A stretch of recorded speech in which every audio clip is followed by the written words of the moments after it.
Hi everyone, welcome back to Lucky Loaders 15, and this video will be previewing day 2 of the Aintree Grand National Festival. It's been a good opening day for us. We had two winners here on the YouTube channel. The first one of those was Pentland Hills, that did the job very nicely, confirming his Triumph Hurdle win at Cheltenham last month, and it was a good game performance in the end.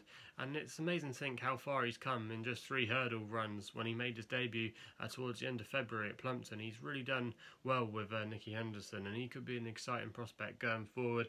Also as well, the old flagship bearer for the Jessica Harrington stable, Super Sunday, got his optimum conditions today and he ran well. We advertised him last night here on the channel at 11 to 1, and in the end his stamina definitely really suited the race, and he won quite nicely in the end under a game performance. Not sure how Mellon would have done if he'd stayed on his feet, because he did make the pace and was going still okay at the time of falling, but my suspicions is he probably wouldn't have got out and seen the trip. And for me, I think since Super Sunday was a good fair winner in the end, probably the most annoying one of the day really was Seafood, and the Fox Hunters was cruising very well into the race, and Charlotte Crane was getting him into a good position. He was coming quite handy, and it would have been interesting to see how he would have done if he hadn't fallen at the famous fence, which is Beecher Brooks. Also as well, what was quite annoying for me, I actually was going to probably put up Top Wood. It was between Seafood and Top Wood, and obviously Top Wood, it's always the way it goes sometimes when you're a tipster. The selection you don't put up goes and wins, and won at a nice price as well, 14 to 1. I just thought maybe he might have had a bit of a hard race at the Cheltenham Festival last time out. That was the only reason I didn't put him up, and it had been suggested before, if you look for his form, that he might have found last time out a little bit too hard, considering he did disappoint in Ireland last time. So he definitely overcome that run at Cheltenham and confirmed on the promise, and his stamina saw out the day. But all in all, it's been a good first day for us, and hopefully we can continue the progress into tomorrow. Now, of our first selection tomorrow, the first race starts at 1:45, and this horse has been already gambled on with quite a few firms. There was still a bit of 12 to 1 out there, and if you can get it, I think it's a cracking each way bet. Sky Bet, for example, paying 6 places on the race, so definitely quite a few places in this opening race tomorrow. And the name of the horse that I'm going to be backing as our first tip is a horse called Espirit De Large. Now this horse, like I said, is 12 to 1 at the moment, trained by Evan Williams, who's yard in good form. They had a couple of nice winners at Ludlow earlier in the week on Monday, so they're coming in here off the back of some good performances recently. Adam Wedge as well, their main man, is booked for the ride.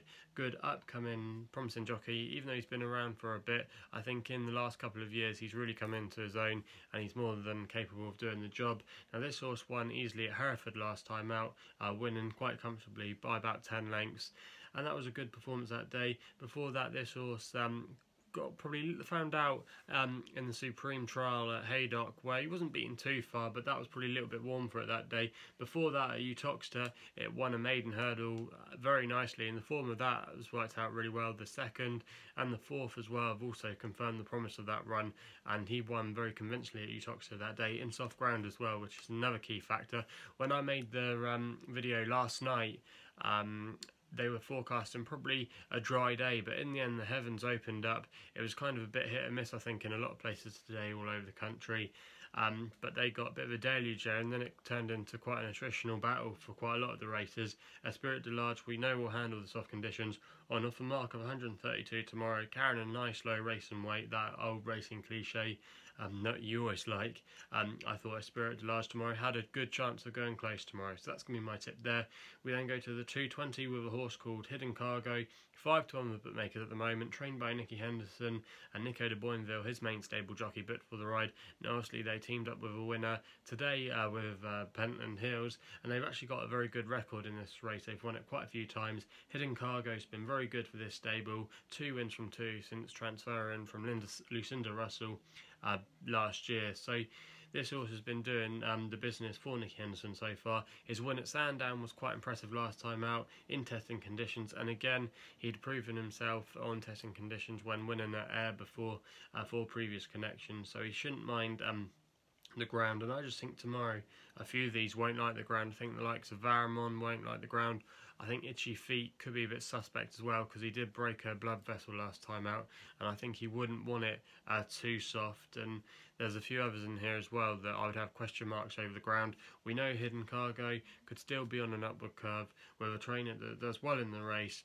He shouldn't mind the conditions too, and I just think he's got to be a bit of a player tomorrow. And at the prices, I thought he was a bit of value there at 5 to 1. We then go to the 250 for probably the best quality race of the day, or probably one of the more better quality races of the day, where we're going to see top of the game. That was the RSA winner at the Cheltenham Festival. Now obviously he's an odds-on shot here, and he probably will win, but I'm going to be taking him on at those prices, because for me, even though he did do it nicely last time out, that was the first time he'd ever won over fences, and he's a bit of a quirky customer, and he does have to get a lot right in his favour. Obviously he blew the start at Exeter on his chase debut. Or no, it wasn't his chase debut, but his seasonal debut, I should say. He blew start at Exeter. He's fallen a couple of times, and he's just a horse that I think quite a bit has to go right for him on the day. But one horse I think there could be good each way value here. One horse that could fill the frame is a horse that's kind of named after me, Chris's Dream, 10 to 1 with bookmakers at the moment, trained by Henry de Bromhead and Rachel Blackmore's booked for the ride. Obviously they teamed up for a winner today in the 2-mile handicap with Moon over Germany. Now this horse won a grade 2 at Navan last time out, beating a horse that's a fairly decent horse called Champagne Classic for the Gigginstown group. Now the form of that race has worked out quite well, because the Ted Welsh horse that was back in 3rd place that day went on to score at the Cheltenham Festival, winning the Kim Muir, I think. So that level of form has been boosted, and Chris's Dream does stay the trip, likes testing conditions as well, goes this way round, will like a flat track as well, and I think his stamina could come into play tomorrow. Rachel Blackmore as well has had a fantastic year, rode a couple of Cheltenham Festival winners, and I just think at a price he could be worth a bit of each way value, and he'll be coming in fresher than top of the game. So I think that definitely has edge to it. And also as well, Paul Nicholls' runners haven't been running as well as they were about a month or two ago, so that's just a thing to note there. But nonetheless, I just think Chris's Dream has got a good chance of going quite well tomorrow. We then go to the 325 next in the Melling Chase. I'm just going to go against what I just said. I said Paul Nicholls' runners aren't in that good form. He is still churning out winners though. He did have a winner today with Birds of Prey, but they're not operating at the rate they were, like I said, a month or two ago. But I think Politologue here is the one you want to be with. He's 5 to 2 bookmakers at the moment. Like I just said, he's trained by Paul Nicholls. Harry Cobden's booked for the ride. Finished second behind Altior in the champion chase last time out, where it was probably career best effort, really, in his efforts anyway, against Altior. He's met him a few times, but that was a decent effort. He won this race last year, beating Min, and I think he will have the upper hand on Min this year. He's got that stamina, really, that should see him through, and I don't think Min, even though he has won over the trip before, I think he's better over 2 miles than 2.5, so that's a positive there. Also as well, he does like the track. We said he won it last year, and when he was riding back in 2017 as a novice, he probably should have won that day when he fell at the last fence. And I just think Politologue tomorrow against even Waiting Patiently, you've got to be on Politologue. Waiting Patiently, again, a lot of things I think have to go right for him on the day. He's had maybe 1 or 2 hard luck stories along the way, but for me, I think Politologue handles the conditions, likes the track, got the best form in the race currently coming into it. He's got to be the one you've got to be with there.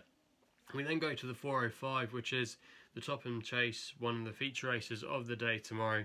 Very tricky race to work out here. You could back a few of these, but one horse I thought at a price with the 6 places on offer with quite a few bookmakers could be worth going with. That's Actival, who's 25 to 1 with bookmakers at the moment, trained by Tom George, who knows how to get good winners. Tom Scudamore as well was booked for the ride. He's been riding quite well of late.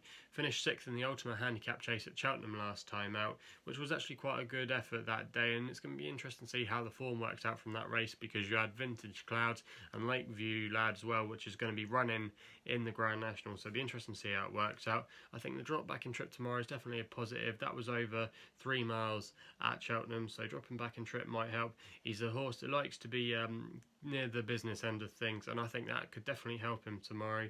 Also as well, he won't mind the conditions.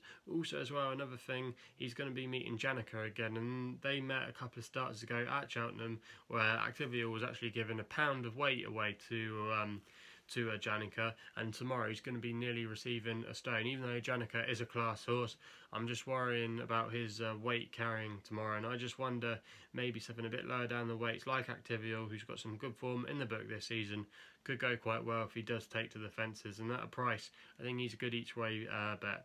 We then go to the 440, which is quite an interesting race tomorrow. The one I've sided with here, who I think's actually got a really good chance coming in under the radar, is Walk Away, 12 to 1 with bookmakers at the moment. I know Sky bet Penn 4 places on the race, so I would back him each way. Trained by Henry de Bromhead again, who already touched upon having a good season at some of these festivals. Cheltenham and Aintree winners already. Robbie Power, who was our winning jockey today on Super Sundays, but for the ride. Now this horse won at 9 lengths at Thales last time out in a very eye-catching run. Did it so easily, over 3 miles, or near enough 3 miles anyway, and the form's already been boosted because the second place horse that day, who he beat by 9 lengths, has already gone in again. He won on testing conditions, which again we've already spoken about, should be still testing conditions at Aintree tomorrow, and I just think at a price with a couple of question marks over some of these, maybe staying the trip or having some harder races, Walk Away is still lightly raced, and he has a lot more to give, and he could be a shrewd one coming in here tomorrow, and I just think he could run a good race. Not saying he's going to win, but he could go fairly close, and that's Walk Away for me. Currently 12 to 1 bookmakers at the moment, actually the same connections as well as Chris's Dream, who we've already tipped up. For the bumper and the final race tomorrow, again I thought this was quite a tricky race. I didn't particularly want to be backing McFabulous for the reason I've already mentioned about that a lot of the Nichols horses aren't quite delivering at the moment, but I thought Ebony Jewel tomorrow could go quite well. He's 12 to 1 with bookmakers at the moment. Trained by Nick Alexander and his daughter Lucy Alexander's bit for the ride. Now this horse bolted up at Ayr last time out in quite convincing style, again in attritional conditions. Also as well, before that, the run at Haydock was very good when it finished second behind a Kim Bailey horse who's got some useful bumper horses this year called Mr. Grey Sky. Mr. Grey Sky went on to win again at Haydock round about the Christmas time, so again that form was boosted, and I just think if this horse can be prominent tomorrow in testing conditions, it's got to run well, and with some extra places flying about at 12 to 1, that's not bad each way, but I think you could do a lot worse in the race. Wouldn't worry me that the Alexander team haven't had a winner in the last couple of weeks. With stables like that, it doesn't really matter, I think, if they're in form or out of form. So yeah, for me, I'm going to be siding with Ebony Jewel in the last. So hopefully we can build on the promise that we've had on day one. If you haven't done so already, please hit the subscribe button on my YouTube channel here at LuckyLoads15. You can also follow me on Twitter as well. I'm at LuckyLoads15 as well. Also as well, go and check out my Grand National preview.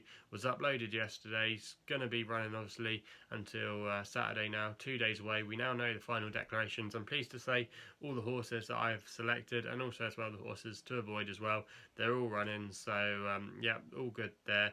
And yeah, that's all I got to say, so please gamble responsibly. Hopefully we can have some winners tomorrow, and we'll be seeing you soon.